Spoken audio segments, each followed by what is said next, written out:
एयं सदा परिभवग्नमभीष्टदोहम् तीर्थास्पदं शिवविरिञ्चिनुतं शरण्यं भृत्यार्तिहं प्रणतपालभवाब्धिपोतम् वन्दे महापुरुषते चरणारविंदम।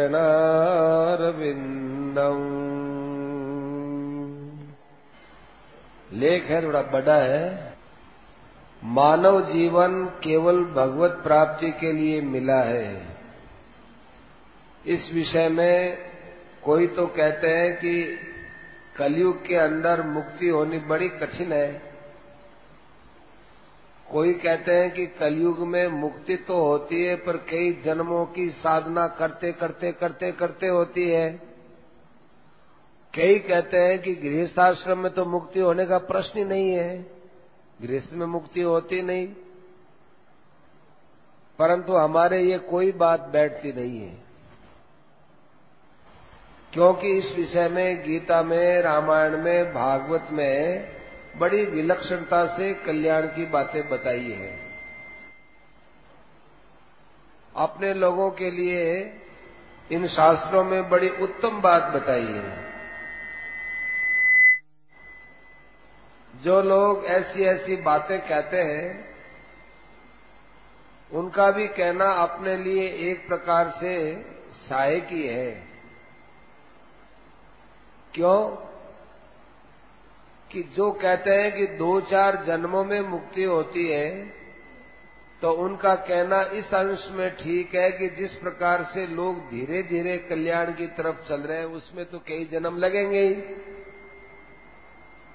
इस बात को सुनकर अपने दिल में भगवत प्राप्ति के लिए जोश आना चाहिए कि हम क्यों 2-4 जन्म लगाए। भगवत प्राप्ति के लिए यदि बारंबार मनुष्य जन्म मिलता रहे, उत्तरोत्तर भक्ति बढ़ती रहे, भगवान में श्रद्धा प्रेम होता रहे, तो फिर कितने जन्म लगो अपने का आपत्ति है। मरने के बाद 84 लाख योनियों में कौन कौन सी योनियों में जन्म लेना पड़ेगा, इसकी कोई गारंटी नहीं है। किसी के भी पास गारंटी नहीं है। तो ऐसी जोखिम में हम लोगों को जाना ही नहीं है कि दोबारा जन्म लेना पड़े, क्योंकि मनुष्य शरीर के बाद न मालूम कौन सा शरीर मिले। अपने को तो इस मानव शरीर में, इसी योनि में, इसी जन्म में अपना काम बनाना है, वह भी बहुत जल्दी। क्योंकि जब ऐसे ऐसे वचन सुनने में आते हैं कि एक ही जन्म में कल्याण होना कठिन है, तो उनका कहना कोई ज्यादा अनुचित तो नहीं है। हम लोगों की चाल धीमी हो रही है इसलिए बोलते हैं, तो अपने को तेज चलना चाहिए। लोग हमारे धीमे साधन को देखकर मुक्ति लाभ की कठिनता की बात कहते हैं, लेकिन यदि अपना साधन तेज हो जाए तो एक ही जन्म के थोड़े से हिस्से में परमात्मा की प्राप्ति हो सकती है। मान लो यहां से कलकत्ता जाना है, तो वह यदि घोड़ा गाड़ी पर बैठकर जाएगा तो कई दिन लगेंगे, रेलगाड़ी में जाएगा तो 2 दिन या 1.5 दिन में पहुंच जाए, तेज रेलगाड़ी में जाएगा तो 1.5 दिन में पहुंच जाएगा, नहीं तो 2 दिन में तो पहुंच ही जाएगा। यदि वायुयान से जाए तो आधे दिन में पहुंच जाए। तो इस प्रकार से हम सबका जो जन्म है, इस जन्म का जो हिस्सा बाकी है, उस बाकी हिस्से में वायुयान के माफिक चलो तो बहुत जल्दी बेड़ा पार हो जाए। तेजी से चले तो ज्यादा समय लगने की बात है ही नहीं। योगी तो क्षण मात्र में पहुंच जाए। जैसे मंद चाल से चलने वाली रेल 2 दिन में, तेज चलने वाली गाड़ी 1 दिन में पहुंच सकती है, इसी प्रकार तेजी से साधन करने पर एक जन्म में तो आराम से भगवान तक पहुंच सकते हैं। किंतु अपने को तो जन्म का बहुत बड़ा हिस्सा निकल गया, थोड़ा सा बाकी है, अब थोड़े में ही पार लगाना है। खूब तेजी करनी चाहिए। भावी जन्म में, अगले जन्म में भगवत प्राप्ति कर लेंगे, ये तो बात अपने मन से निकाल ही देनी चाहिए। क्योंकि न मालूम इसके बाद कौन सा जन्म मिलेगा। अब अपने को तो ये जन्म मिल गया, इसका जल्दी से जल्दी उपयोग करो। गीता, रामायण, भागवत जो ग्रंथ हैं, ये परमात्मा की प्राप्ति के लिए बहुत समय नहीं कहते हैं। वे तो कहते हैं कि भगवान की भक्ति होने के बाद में जल्दी बेड़ा पार हो सकता है। इसलिए अपने में जो कमी है उसकी पूर्ति करो, खूब तेजी के साथ चलो। अब तक जो चाल हम लोगों ने चली है वो धीमी है। इस चाल की दृष्टि से यदि कोई कहे कि इस जन्म में कल्याण होना मुश्किल है, तो कहना ठीक भी है। यदि 3-4 जन्म की बात सुन ली, अब तो अपने को और तेजी से चलना चाहिए। हमारी धीमी चाल के कारण से विलंब हो जाए तो ये हमने ही तो आफत पैदा की है। कोई कहते हैं कलयुग में मुक्ति नहीं होती, तो हमारे शास्त्र तो बोलते हैं कलयुग समयुग आन नहीं, जो नर कर विश्वास, गाय राम गुण गण विमल भवतर बिनहि प्रयास। कलयुग के समान तो कोई युग नहीं है। भगवान के निर्मल विशुद्ध गुणों का गान करो, बिना ही परिश्रम के संसार से पार हो जाओ। दूसरे ये कहते हैं कि गृहस्थाश्रम में कल्याण नहीं होता, तो ये बात तो बिल्कुल ही नहीं माननी चाहिए। क्योंकि हमारे पुराने जमाने के जितने शास्त्र हैं और जो इतिहास मिलता है वो सब गृहस्थियों के ही मिलते हैं। जितने उच्च कोटि के महापुरुष हुए, जैसे वेदव्यास जी वो गृहस्थी थे, याज्ञवल्क जी गृहस्थी थे, वशिष्ठ जी गृहस्थी थे, भरद्वाज ऋषि गृहस्थी थे, जमदग्नि ऋषि गृहस्थी थे, अत्रि ऋषि गृहस्थी थे, कश्यप जी ऋषि, ये सब गृहस्थी थे। तो ये जो बात कहते हैं कि गृहस्थ आश्रम में मुक्ति नहीं होती, एकदम गलत है। सभी आश्रमों में, सभी वर्णों में परम पद की प्राप्ति हो सकती है। भगवान ने तो गीता में कहा ही है ना, मामि पार्थ व्यपाश्रित्य येपि शिव पापयोनयः स्त्रियो वैश्यास तथा शूद्रास तेपि यान्ति परांगतिम किम पुनर्ब्राह्मणा पुण्या भक्ता राजर्षयस्तथा। तो भगवान के भाव से, भगवान की ओर चलने से भगवान की प्राप्ति हो जाती है। अपने शास्त्रों की ये बात माननी चाहिए। लोगों की इस बात पर ध्यान नहीं देना चाहिए कि गृहस्थियों को नहीं होती। कलयुग के लिए विष्णु पुराण के 6ठे अंश के दूसरे अध्याय में एक बात आई है कि एक बार वेदव्यास जी महाराज ने कहा कि अरे कलयुग तुम धन्य हो, तुम धन्य हो, तुम धन्य हो। तो ऋषि ने पूछा कि महाराज सतयुग से बड़ा कलयुग कहां से आ गया? किसी ने कहा त्रेता से बढ़कर कहां से आ गया, किसी ने कहा कि द्वापर से बढ़कर कैसे आ गया, इसको इतना धन्य क्यों कहा? तो वेदव्यास जी कहने लगे कि देखो मैंने कलयुग को धन्य क्यों कहा है। वैसे तो कलयुग अवगुणों की खान है, पर भगवान की भक्ति कलयुग में बहुत जल्दी पनपती है। जो मुक्ति सतयुग में ध्यान करने से होती थी, त्रेता में यज्ञ करने से होती थी, द्वापर में पूजा वगैरह करने से होती थी, वो मुक्ति कलयुग में भगवान के नाम कीर्तन से हो जाती है। इसलिए अपने को हिम्मत रखनी चाहिए, विश्वास करना चाहिए, कमजोरी को अपने पास आने ही नहीं देना चाहिए। फालतू बातें हैं, निराश करने वाली बातें, निराश होने वाली बातों से दूर रहो। देखो सबसे बड़ी आशा तो यह कि हम भारतवर्ष की भूमि में आए हैं। सारी दुनिया में, सारी पृथ्वी में भारत भूमि सबसे श्रेष्ठ है। फिर अपने यहां तीर्थ स्थान में आए, मथुरा है त्रिलोकी से न्यारी ऐसा बोलते हैं, और मथुरा के इलाके में आए। मथुरा के इलाके में भी वृंदावन है, ये ब्रजभूमि है, यहाँ के रज भी मुक्ति देने वाली है। कितना उत्तम देश, कितना उत्तम काल। ध्यान दो, जब नीच जाति वाले भी तर जाते हैं, फिर ब्राह्मण, क्षत्रिय, वैश्य, शूद्र, स्त्रियों की तो बात ही क्या है। स्त्रियों के कल्याण की बात भी बड़ी सुगम है। वेदव्यास जी महाराज ने उसी विष्णु पुराण के 6ठे अंश में दूसरे अध्याय में कही है स्त्रियों तुम धन्य हो, स्त्रियों तुम धन्य हो। तो फिर ऋषियों ने पूछा, महाराज आज आपको हो क्या गया है? कभी कलयुग को धन्य बताते हो, कभी स्त्रियों को धन्य बताते हो। स्त्रियां तो पढ़ी लिखी नहीं होती, स्त्रियां तो केवल काम धंधा करती है, इनको आप कैसे धन्य बता रहे हो?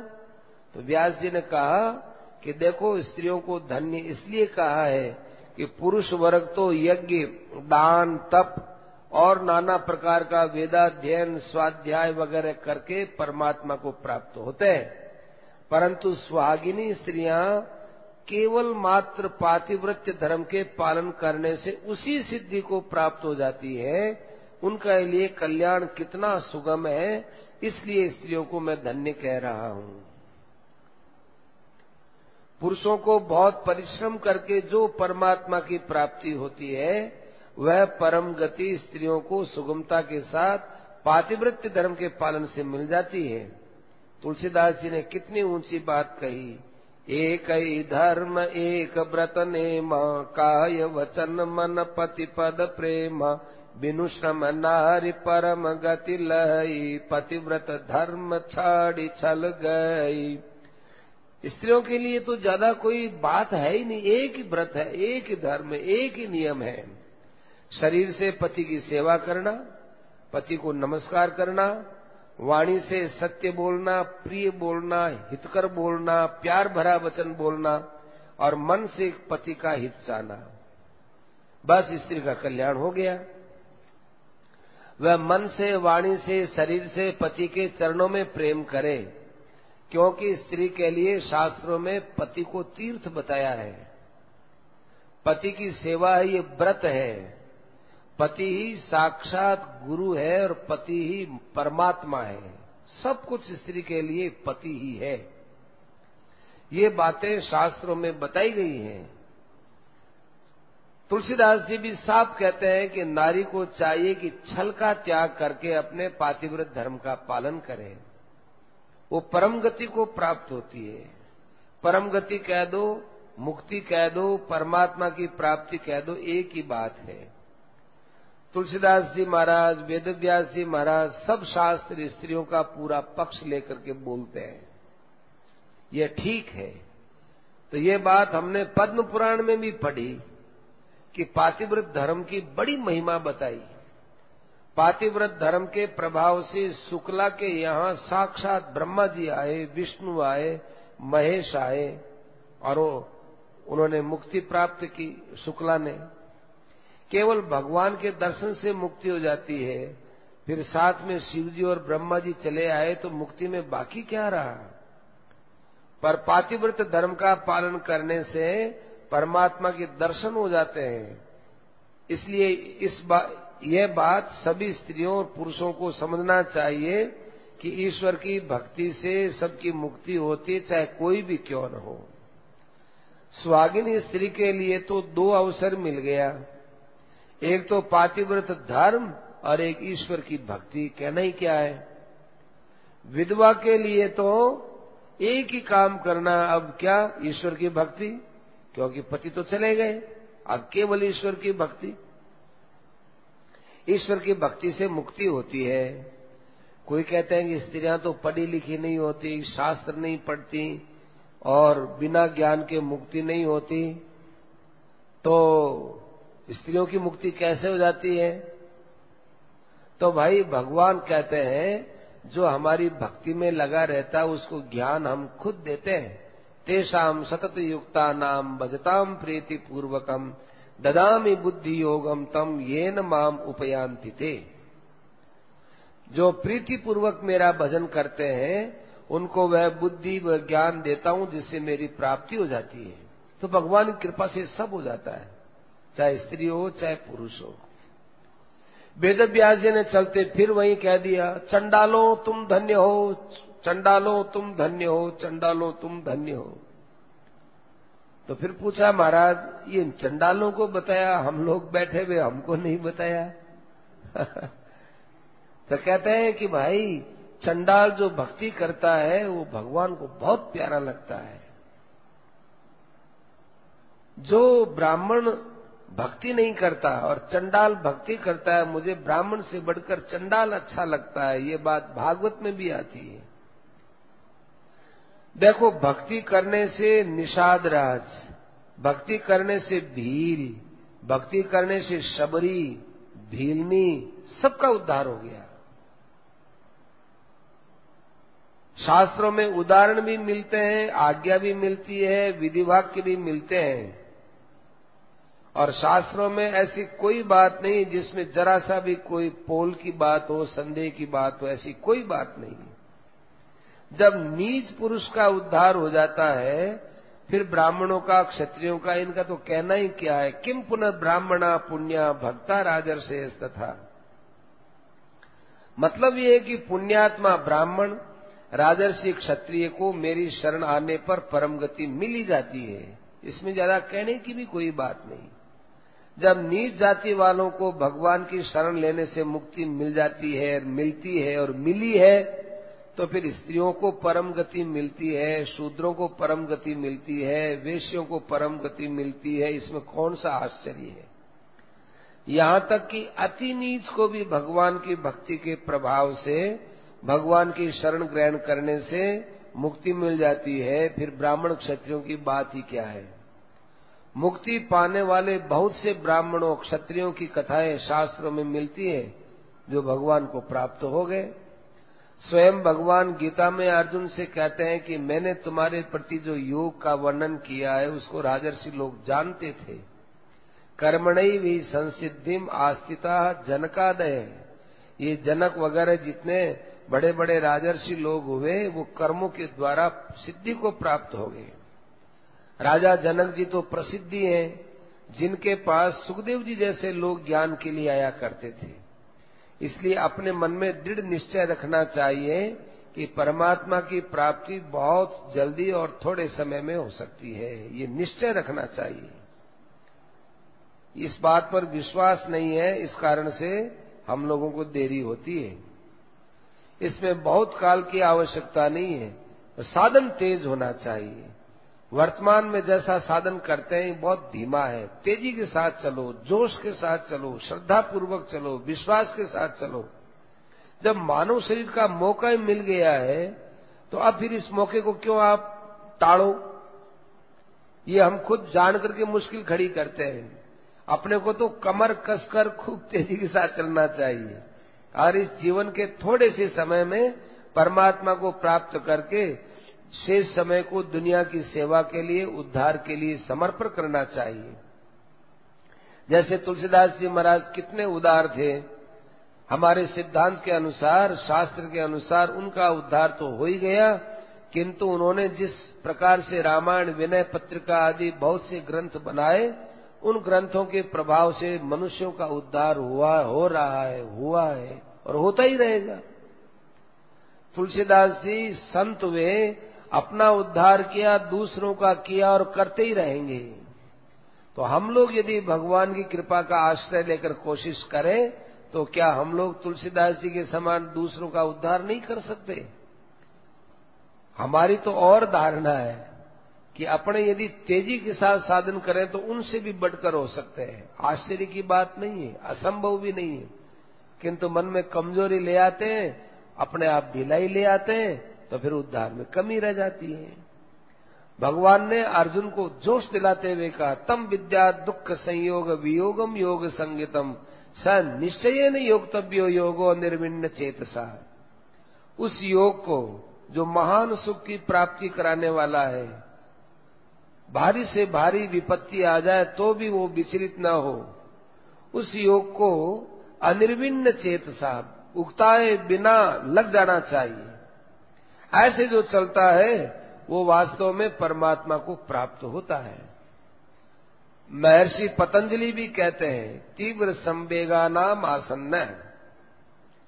तीव्र वैराग्य और तीव्र अभ्यास करने वालों के लिए चित्त का निरोध बहुत निकट है।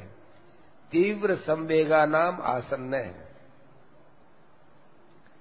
उनके लिए मृदु, मध्य और अधिमात्रा के संबंध से भी निकटतम है। मृदु मात्रा की अपेक्षा मध्य मात्रा, ये ध्यान की बातें हैं। अधिमात्रा तो बात ही क्या है, हमारा अभ्यास भी तेज हो, वैराग्य भी तेज हो, तीव्र अभ्यास हो, तीव्र वैराग्य हो, तो उससे भी परमात्मा की प्राप्ति रूप समाधि शीघ्र हो सकती है।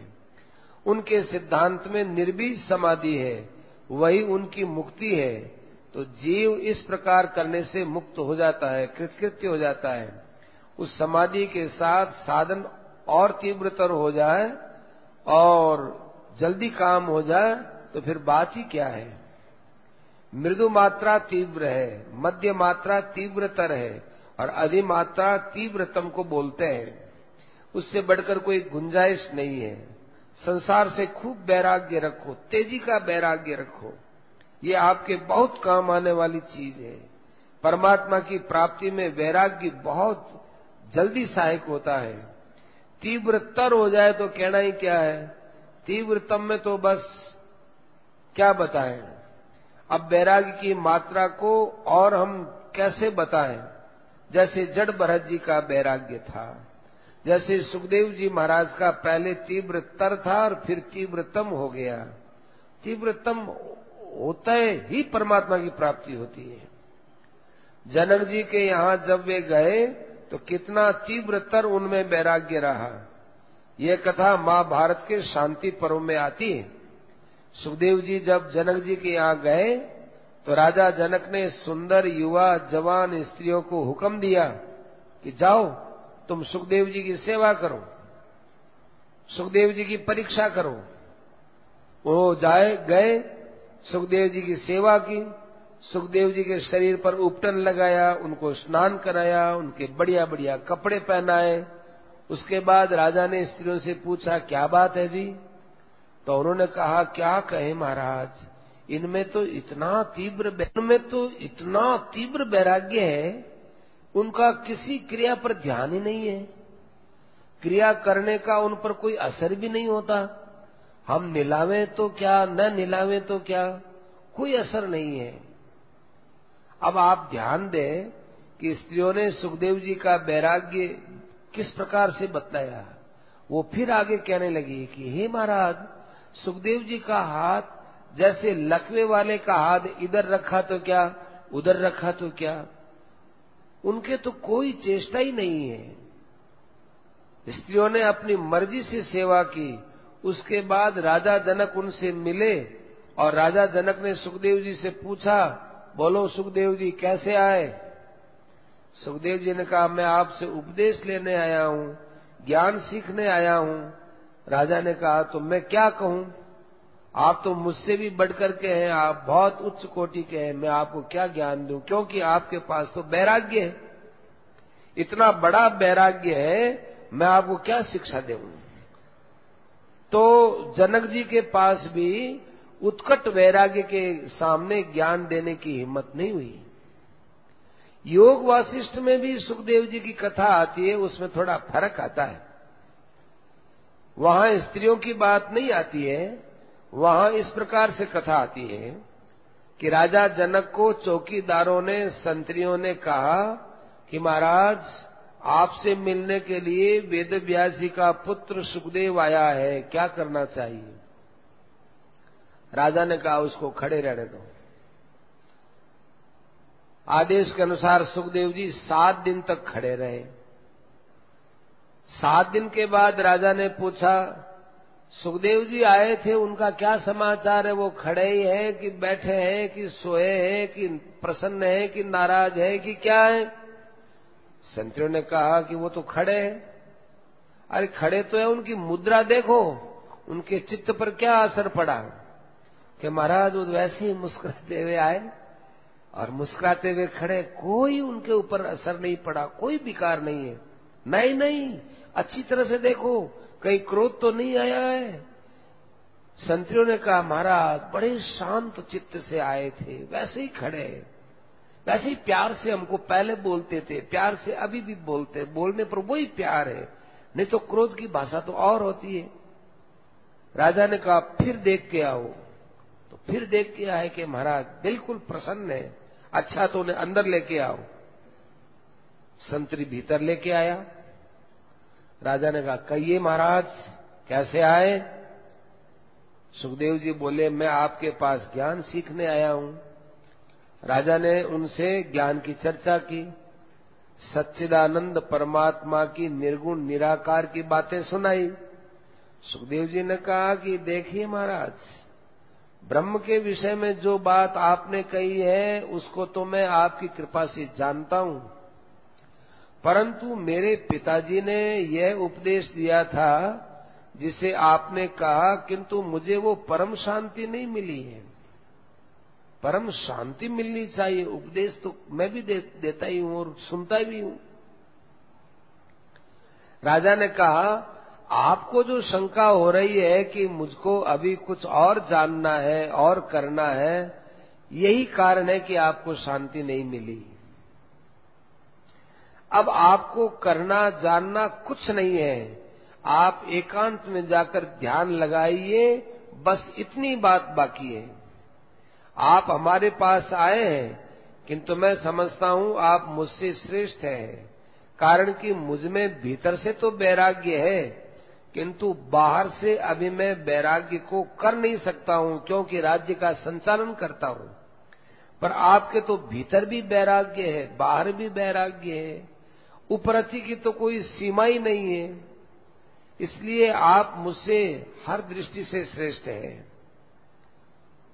तो ये सुनकर के सुखदेव जी महाराज उसी समय एकांत में गए, ध्यान लगाया तो उनको ब्रह्म की प्राप्ति हो गई। तो सुखदेव जी का ये तीव्रतर वैराग्य है, इसे तीव्रतम भी कह सकते हैं तो कोई अनुचित बात नहीं है। ऐसा जब वैराग्य हो जाता है तब उसे परमात्मा की प्राप्ति में क्या देरी लगे।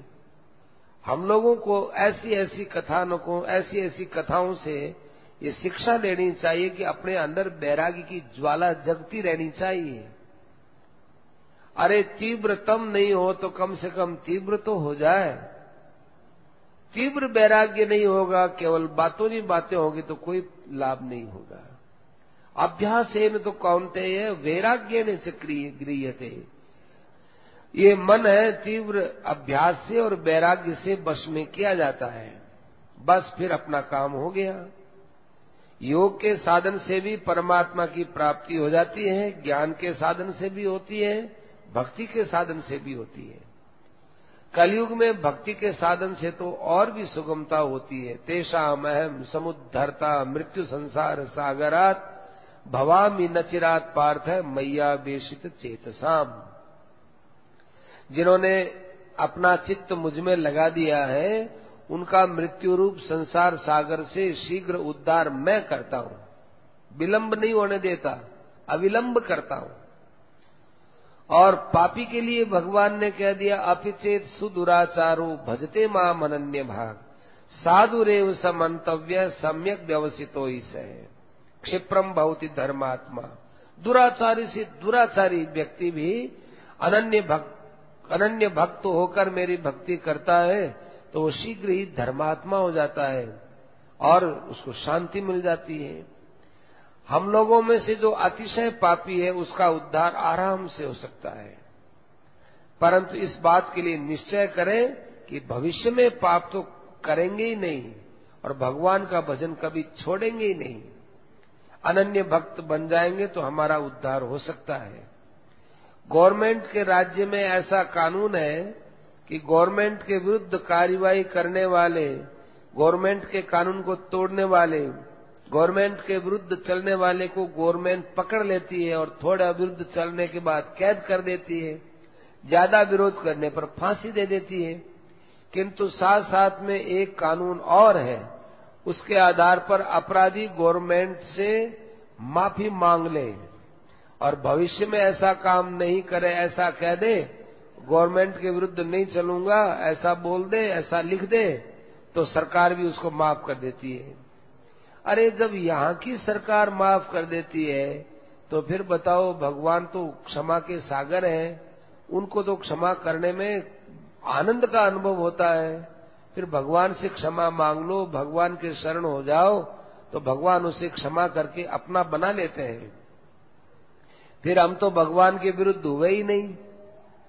फिर भी मान लो कोई गलती हो जाए, कोई आचरण हो जाए तो भगवान क्षमा करते रहते हैं। भगवान का भाव बहुत ऊंचे दर्जे का है, बहुत उच्च कोटि का भाव है। तुलसीदास जी कृत रामायण में देखो, जब विभीषण राम की शरण में आए उस समय भगवान राम सुग्रीव आदि बंदरों से पूछते, क्यों भैया, आप लोगों की क्या राय है, इस विभीषण को क्या करना चाहिए? तो कहते हैं, महाराज हमारी राय तो यही है, शत्रु आ गया है, इसको बांध लो, पकड़ लो और इसको किसी हालत में जाने मत दो। रावण का भाई आया है महाराज, और बड़ी बड़ी माया जानता है, पता नहीं ये किस लिए आकर के यहां कितना नुकसान पहुंचा सकता है, इसको बांध करके रखना चाहिए, हम बंदर लोग इसकी निगरानी रखेंगे। भगवान कहते हैं, भाई आप लोगों ने सलाह तो बहुत अच्छी दी है, एक मित्र को एक मित्र के प्रति जैसी बात कहनी चाहिए वो दी है, परंतु एक बात है, मेरे मन में कुछ दूसरी बात है। आप थोड़ा विचार करो, इस आदमी की माया का हमारे पर क्या प्रभाव पड़े? कोई भी आदमी माया करके, कपट करके मेरे सन्मुख, मेरी शरण में आ सकता है क्या? यदि उसके मन में कपट है तो वो मेरे यहां क्यों आएगा? क्योंकि मेरे अंदर कपट है नहीं। तो कपट जब मेरे पास नहीं है तो वो कपट रख करके मेरे पास आ ही नहीं सकता है। सूर्य के सामने कभी अंधकार जा सकता है क्या? फिर यदि कपट रख करके आएगा भी तो ये मेरा भाई लक्ष्मण इतना बलवान है कि ये राक्षसों के झुंड को क्षण भर में मार सकता है। फिर इसके सिवा मेरा तो एक व्रत और भी है कि चाहे ब्राह्मण का हत्यारा भी क्यों न हो, मेरी शरण में आ जाए तो भाई मैं उसका त्याग नहीं कर सकता। सकृदेव प्रपन्नाये तवास्मित च याचते, मुझे यदि एक बार भी कोई कह देता है कि मैं आपका हूं तो मैं उसको अभयदान दे देता हूं, ये मेरा स्वभाव है। भरत जी भी कहते हैं, जन अवगुण प्रभु मानन काऊ, दीन बांधु अति मृदुल सुभाऊ। भगवान अपने दासों के दोष की तरफ देखते ही नहीं है, उनका स्वभाव ही बड़ा कोमल है। कितना ही उनको कहो भगवान को, ये ऐसा है, ये ऐसा है, वो सुनते ही नहीं है, वो सुनते ही नहीं है। वो तो कहते हैं कि भाई कोई पापी से पापी हो, ब्रह्म हत्यारा भी हो, अनंत ब्राह्मणों को मार करके भी यदि मेरी शरण में आ जाए तो भगवान कहते हैं अब मैं क्या करूं भाई, मैं तो त्याग तो नहीं कर सकता। भगवान लाचार हो जाते हैं, इतने लाचार, इतने दयावान हैं। इधर भी तो देखना चाहिए। हम लोगों ने तो इस जन्म में 2-4 ब्राह्मणों की भी हत्या नहीं की है, एक की भी नहीं की है, इस जन्म में तो की नहीं है। परंतु यदि अन्य जन्मों में हुई हो तो भगवान चैलेंज दे रहे हैं कि भाई तुम करोड़ों ब्राह्मण को मार के आ जाते तो भी कोई बात नहीं थी। इसलिए तमेव शरणम गच्छ सर्वभावेन भारत, है उसकी कृपा से तुम्हारा उद्धार हो जाएगा। इसमें किसी प्रकार की शंका की बात नहीं है। सब प्रकार से, मन से, वाणी से, शरीर से भगवान की शरण होना चाहिए। मन से परमात्मा का ध्यान करना चाहिए, वाणी से भगवान के नाम का जप करना चाहिए, शरीर से भगवान की सेवा करनी चाहिए। ये मन, वाणी और शरीर से भगवान की शरण जाना है। जो कुछ भी भगवान के विधान से आकर प्राप्त हो जाए, चाहे सुख हो चाहे दुख हो, उसे भगवान का भेजा हुआ पुरस्कार समझ करके खुश होना चाहिए। जो कोई भी परिस्थिति हो, मन के अनुकूल हो प्रतिकूल हो, भगवान की आज्ञा मान करके उसको स्वीकार करना चाहिए। इस प्रकार का जिसका भाव है, पापी क्यों न हो, उसका जल्दी उद्धार हो जाता है। भगवान के शरण होने का सुगम साधन ही क्या है? देवी येषा गुणमयी मम माया दुरत्यया मामेव ये प्रपद्यन्ते माया मेताम तरन्ति थे। भगवान कहते हैं अपनी शक्ति से आप लोग मेरी माया का पार नहीं पा सकोगे। आप लोग तो मेरी शरण में आ जाओ, आपको मैं ही संसार से पार लगा दूंगा। वासुदेवाश्रयो मर्त्यो वासुदेव परायण सर्व पाप विशुद्धात्मा याति ब्रह्म सनातनम। जो भगवान वासुदेव के आश्रित रहता है, उनके परायण रहता है, वो सब पापों से शुद्ध होकर के सनातन ब्रह्म को प्राप्त होता है। इन सब बातों को ध्यान में रखो और सब प्रकार के संशयों को, संदेहों को, शंकाओं को छोड़ करके भगवान को तत्परता के साथ भजो, तत्परता के साथ साधन में लग जाओ। शरीर का जो बल है वो भी हमारी मदद करता है। भगवान ने हमारे शरीर में जो मन का, बुद्धि का बल दिया है वो अपनी प्राप्ति के लिए दिया है। ये संसार के अंदर बुद्धि लगाने के लिए भगवान ने बुद्धि नहीं दी है। बुद्धि में स्थिरता लाओ, बुद्धि शुद्ध होगी, तीक्ष्ण होगी। जब बुद्धि तीक्ष्ण और शुद्ध होगी तो बुद्धि में परमात्मा की बातें अपने आप पैदा होंगी। आप लोग अपनी बुद्धि को संसार में लगा लगा करके बुद्धि को विकृत कर रहे हो। खूब हिम्मत रखो, सत्संग और स्वाध्याय के द्वारा अपनी बुद्धि को मांसते रहो। जैसे भोजन करते हैं तो बर्तन ऊठा हो जाता है, फिर उस बर्तन को मिट्टी से मांसते हैं तो बर्तन साफ हो जाता है। ऐसे आपके मन, बुद्धि, इंद्रियों को मांजने के लिए सत्संग करो। भगवान ने भी अर्जुन को उत्साह दिलाया है। क्लेब्यम मास्मगम पार्थ नैतत्वयि उपपद्यते क्षुद्रम हृदय दौर्बल्यम त्यक्तोत्तिष्ठ परंतप है। ये क्या नपुंसकता को प्राप्त हुआ है अर्जुन? उठाओ, तुम्हारे लिए ये बात अच्छी नहीं है, ये कमजोरी अच्छी नहीं है, ये हृदय की तुच्छ दुर्बलता तुम्हारे लिए। उठाओ, इसका त्याग करो और युद्ध के लिए खड़े हो जाओ। और जब अर्जुन तैयार हुए तो भगवान ने कहा निमित्त मात्रम, तुम तो निमित्त बनो, सारा काम मैं करूंगा। तो भाई जो उत्साह रख करके चलते हैं तो चलने का उत्साह करना, निमित्त बनना अपना काम है। आगे सारा काम तो भगवान बनाने के लिए तैयार बैठे हैं ना। हम लोगों के अंदर कोई कमजोरी आ भी जाए, साधन में कमी आ भी जाए, क्या पता किस पाप के फल से कभी नास्तिकों का संग आ भी जाए, भगवान पर या महात्मा पर कभी विश्वास उठ भी जाए, या भगवान या महात्मा का प्रभाव न भी जाने, किसी भी प्रकार से कमजोरी आ गई हो तो इस कमजोरी को तो एकदम ही हटा देना चाहिए। ये हमारे द्वारा हटने से हटेगी। अर्जुन के माध्यम से भगवान हम सबको कहते हैं कि कायरता कैसे लिया है मेरे रहते हुए। ये कायरता, भगवान रथ चलाते हैं, भगवान के सामने जैसे उसी रथ में भगवान, उसी रथ में अर्जुन, वहां कायरता कैसे आई? ऐसे उसी हृदय में भगवान, उसी हृदय में हम और उसी हृदय में हमारे कायरता, ये कैसे हो सकता है? नहीं लानी चाहिए। भगवान के आदेश का पालन न करना हमारे लिए शोभा की बात नहीं है। ये निराशा हृदय से हटा देनी चाहिए, निराशा के बादल दूर करना चाहिए, परमात्मा के लिए खड़ा हो जाना चाहिए। हम लोगों को और करना ही क्या है इस जीवन में? रुपया पैसा ये तो अपने को कमाना नहीं है, क्योंकि रुपया पैसा तो केवल निर्वाह के काम आने वाला, निर्वाह भगवान की कृपा से होता ही है। हमें परमात्मा की तरफ चलना है।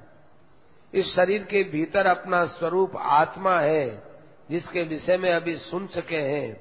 शीघ्र से शीघ्र उद्धार की तरफ लगो। आज से पहले जो समय बीत गया सो बीत गया, बीती ताई बिछाड़ दे, आगे की सुध ले।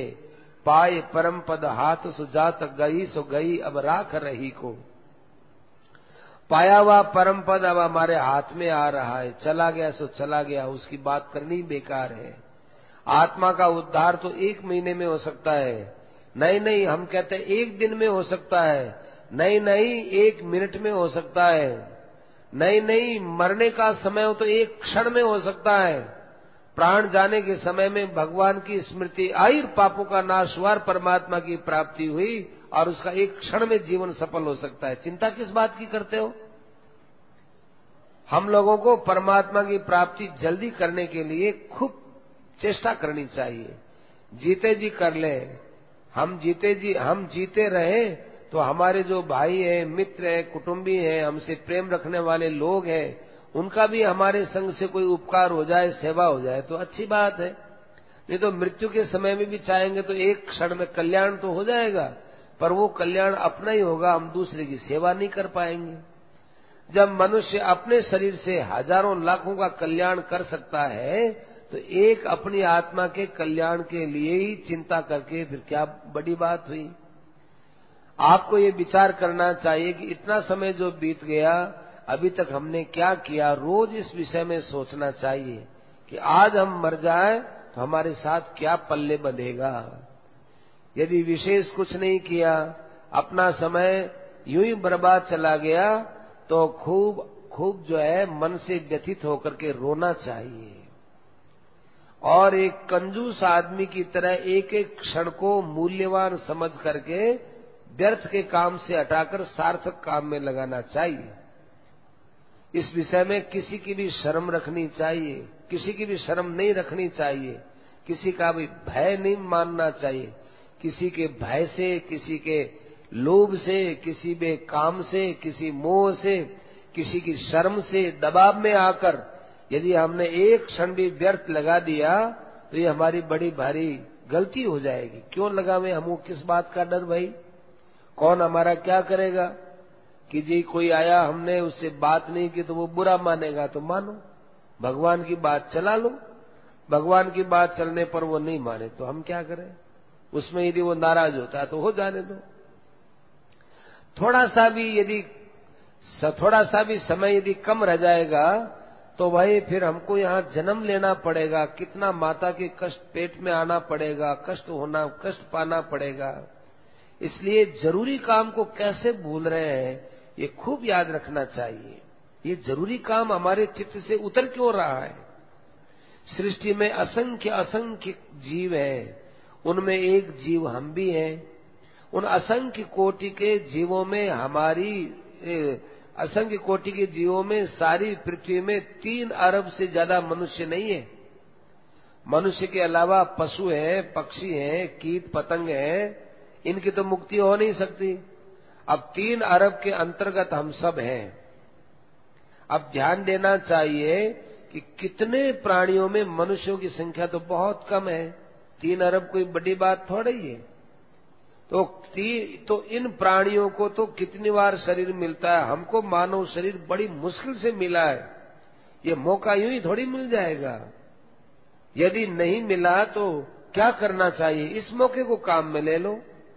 जब भगवान ने मनुष्य शरीर दे ही दिया है, उतनी उदारता बरत दी है, दया की है, मौका दिया है, तो सफल बनाना चाहिए। यही सफल बनाना है कि शीघ्र से शीघ्र परमात्मा की प्राप्ति हो जाए। एक क्षण भी समय नहीं बिताना चाहिए व्यर्थ में, चाहे कुछ भी हो जाए। परमात्मा की प्राप्ति का मार्ग तय करना है। परमात्मा हर समय सब जगह परिपूर्ण है, इसलिए परमात्मा की प्राप्ति में जो देरी हो रही वो आश्चर्य आना चाहिए कि भाई सब जगह मौजूद है, फिर क्यों नहीं मिलते। जैसे बादल में जल रहता है, उसी प्रकार परमात्मा सब में है। जैसे बादलों में आकाश व्यापक है, परमात्मा निराकार रूप से संसार में व्यापक है, परिपूर्ण है। वे परमात्मा कृपा करके जहां प्रेम होता है वहां प्रकट हो जाते हैं, दर्शन दे देते हैं। जिसमें प्रेम होता है उसको दर्शन दे देते हैं। जिसके हृदय में प्रेम नहीं है पर जो भगवान को चाहता है, उस पर भगवान दया करते हैं, दया की कोई ऐसी घटना करा देते हैं तो उसको विश्वास हो जाता है। हमारी दृष्टि में संसार में ऐसा कोई मनुष्य नहीं होगा कि जो अपने जीवन में कहीं दया को, भगवान की दया को नहीं देखा होगा। कोई न कोई ऐसा क्षण आता ही है कि जहां भगवान की दया को वो देख सकता है। नहीं देखा, नहीं ध्यान दिया, वो अलग बात है। अगर मनुष्य बना दिया तो अब जो हमारे हृदय में कमजोरी आ जाए, अश्रद्धा आ जाए, अज्ञता आ जाए, आसक्ति का घेरा लग जाए, तो उसको लात मार के हटा देना चाहिए और कहना चाहिए तुम यहां कैसे आ गए? अश्रद्धा है, अज्ञता है, आसक्ति है, राग द्वेष है, तुम यहां आने की तुम्हारी हिम्मत कैसे पड़ी? क्योंकि हमारे पर तो भगवान की असीम कृपा है। भगवान की कृपा के सामने तुम कैसे आ गए? तो असंख्य कोटि जीवों में चुन चुन करके हमको ये मौका दिया है। तो क्या इस बात को हम भूल जाएं?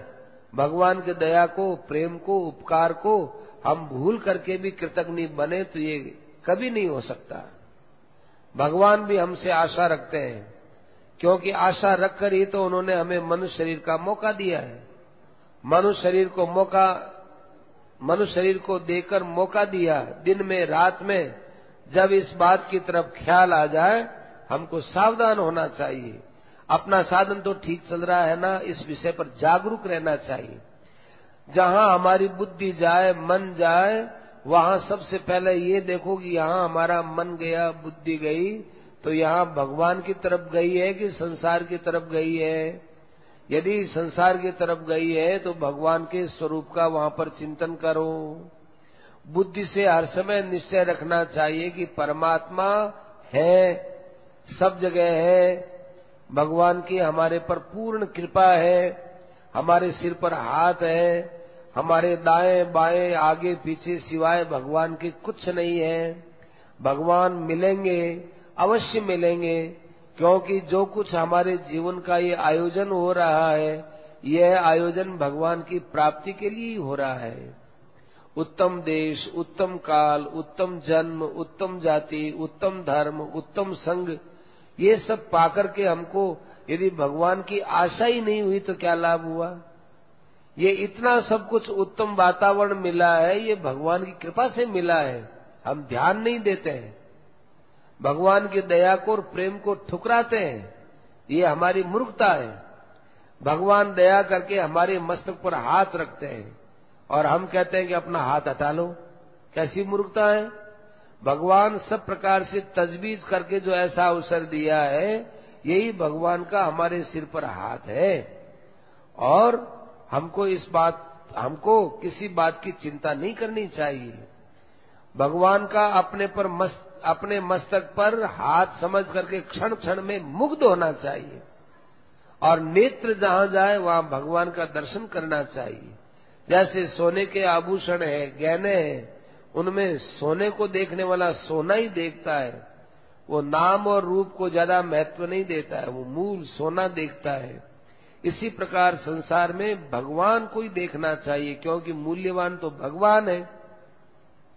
जैसे बर्फ दिखता है लेकिन उसमें जल ही जल है, जल के अलावा कुछ नहीं है, ऐसे ब्रह्मांड के भीतर भगवान बर्फ में जल के भांति परिपूर्ण है और जगत दिखता है केवल ऊपर ऊपर से बर्फ के समान दिखता है, जल के समान भगवान है। अब एक आदमी बर्फ देखता है, एक आदमी जल देखता है। हर समय हमें ये समझना चाहिए कि भगवान निराकार रूप से सब में व्यापक है, तो हम चाहे तो साकार रूप से प्रकट हो सकते हैं। निराकार का यथार्थ ज्ञान साक्षात परमात्मा को प्राप्त कराने वाला है। यह ज्ञान हर समय कायम रहे, इससे परमात्मा की प्राप्ति हुई पड़ी है। ये जो ज्ञान है कि परमात्मा सब जगह परिपूर्ण है, इस ज्ञान के अनुसार भगवान के ध्यान में मस्त रहना चाहिए, चूर रहना चाहिए। भगवान के सिवा और किसी वस्तु का ज्ञान ही न रहे। तीव्र जप, ध्यान, रूप साधन करने से वैराग्य तीव्र होगा, और जब तीव्र वैराग्य होता है तो भगवान का भजन साधन ही होता है। फिर अपने आप ही सब होने लगता है, प्रयत्न की आवश्यकता नहीं होती है, क्योंकि वैराग्य के बाद भजन ध्यान में रस आने लगता है। आजकल लोग भजन करते हैं लेकिन वैराग्य के बिना करते तो भजन में रस नहीं आता, रस में भगवान के भजन में आनंद नहीं आता। वैराग्य पूर्वक करने से रसास्वाद आता है, प्रसन्नता होती है, शांति मिलती है, आनंद मिलता है, मानो आनंद और शांति बराबर बढ़ती जा रही है। सब जगह कैसा आनंद हो रहा है, हमारे मन में, बुद्धि में, इंद्रियों में, नेत्रों में, अणु अणु में, जर्रे जर्रे में, सब जगह आनंद ही आनंद, आनंद ही आनंद परिपूर्ण है। आप ख्याल करके देखें, नीचे ऊपर बाहर भीतर एक आनंद के सिवाय दूसरी वस्तु है ही नहीं। हमारे ऊपर नीचे सच्चिदानंद घन परब्रह्म परमात्मा परिपूर्ण रूप से विराजमान है, और ऐसा मानो कि हम आनंद के सागर में डूब रहे हैं। आनंद ही आनंद है, अलौकिक शांति है, चिन्मय आनंद है। हमारे मन बुद्धि इंद्रियों में चेतनता है, ज्ञान की बहुलता है, परमात्मा का ही स्वरूप है। ये आनंद में जो परमात्मा है वह आनंद ही तो ज्ञान स्वरूप है। इसलिए हमारे नीचे ऊपर आगे पीछे आनंद के अलावा दूसरा कुछ है ही नहीं। वो बोध रूप आनंद, वो ज्ञान रूप आनंद, सब रूप में वो विराजमान है। यहां माया का कोई लेना देना ही नहीं है। माया हमारे पास आ ही नहीं सकती। माया का कटक, कटक माने सेना, माने क्या, काम क्रोध लोभ इत्यादि, ये कहां है? इनके तो आने की, प्रवेश करने की ताकत ही नहीं है। जब ये पास में आ ही नहीं सकते काम क्रोध लोभ आदि, तो फिर दुराचार दुर्गुण तो और भी पीछे रह जाते हैं, हो ही नहीं सकते। उसके दर्शन से तो दूसरों के पाप नष्ट हो जाते हैं, दूसरों के काम क्रोध भग जाते हैं। इस बात को अपने अंदर समझ करके परमात्मा का अनुभव करना चाहिए। ये जो अनुभव होता है, यही परमात्मा का असली ध्यान है। परमात्मा का यदि ध्यान बना रहे तो परमात्मा खुद अपने आप ही आ जाएंगे, उनको बुलाने की जरूरत नहीं है। वैसे भी ये शांति आनंद है, ये परमात्मा ही तो आए हैं। जब भी शांति मिले, आनंद मिले तो आहा, हे भगवान बड़ी कृपा की, बड़ी कृपा की, आपका शांति का साम्राज्य फैल रहा है, आपका आनंद तत्व फैल रहा है। आनंद आनंद, आनंद का नाम उच्चारण करने से आनंद प्रकट होता है, रोमांच होता है, चित्त में प्रसन्नता होती है। आनंद ही प्रसन्नता के रूप में, शांति के रूप में, प्रेम के रूप में, सच्चिदानंद तत्व के रूप में आता है। इन सब बातों को ध्यान रखना चाहिए। हमारी वृत्ति को संसार से जल्दी हटाओ और ऐसे आनंदमय साम्राज्य में अपनी वृत्ति को ले जाओ, नहीं तो इस संसार में बहुत दुख पाना पड़ेगा। यदि भगवान के अंदर आनंदमय भाव में वृत्ति चली गई और फिर यदि हमारे प्राण चले गए तो बहुत आनंद की बात है। परमात्मा का ध्यान चाहे निराकार का करो, साकार का करो, सगुण का करो, निर्गुण का करो, मस्त हो जाओ। परमात्मा के अंदर इतने मस्त हो जाओ तो प्राण जाए तो जाओ। अंत काले च मामेव स्मरण मुक्त्वा कलेवरम यह प्रयाति समद्भावम याति नास्त्यत्र संशय है। अंत काल में मेरा स्मरण करता हुआ शरीर को त्यागता है, वो मेरे को प्राप्त होता है, इसमें कोई संदेह नहीं है। ऐसा ब्राह्मी स्थिति पार्थ नैनाम प्राप्य विमुह्यति स्थित्वा श्याम अंत काले भी ब्रह्म निर्वाण मृच्छति। ऐसी जो ब्राह्मी स्थिति है उसको प्राप्त होता है, अंत काल में भी वो परमात्मा को प्राप्त हो जाता है। निर्गुण निराकार सच्चिदानंद घन ब्रह्म के स्वरूप में स्थित हो जाए तब ये बात है, ये ब्रह्म का ध्यान है। ब्राह्मी स्थिति वाला व्यक्ति ब्रह्म के ध्यान में मस्त हो जाता है, उसकी दृष्टि में फिर सृष्टि रहती नहीं है। संसारी मनुष्य जो विषय भोगों में रचे पचे हैं, उनकी दृष्टि में एक ब्रह्म, संसारी मनुष्य जो विषय भोगों में रचे पचे हैं, उनकी दृष्टि में भगवान नहीं है और संत की दृष्टि में सृष्टि नहीं है। आजकल लोग पूछते हैं भगवान कहाँ है, संत पूछते हैं ब्रह्म के अलावा ये संसार कहाँ है। उनको संसार नहीं दिखता, उनको भगवान नहीं दिखते। जो परमात्मा के ब्रह्म के स्वरूप में स्थित है, उनकी दृष्टि में संसार नहीं है। कहाँ है संसार भाई? या निशा सर्वभूतानाम तस्याम जागृति संयमी यस्याम जागृति भूतानि सा निशा पश्यतो मुने।